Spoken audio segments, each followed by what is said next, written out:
natin, and then ilak niya yung strap, yung buckles, ilak niya siya. Bawas tayo. Pwede natin sukatin muna sa one side lang, sa isang side lang relos, no? Sa isang side lang ng bracelet ng relos. So, sukatin natin mga karelos, ganyan, no? So, ganito.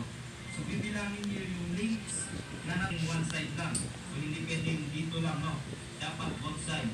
So, titingnan niyo yung pinakamahaba na bracelet, kung saan yung pinakamahaba. Doon tayo magbabawas ng dalawa at sa pinakamaiksi doon ang isa.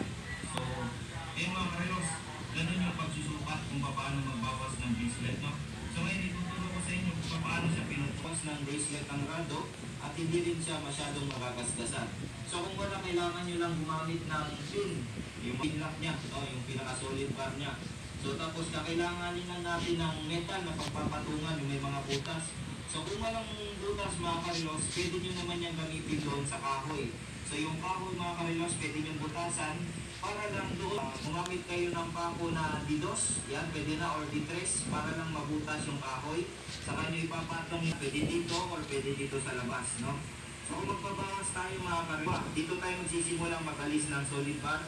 Tapos bibilang tayo ng dalawang links. 1,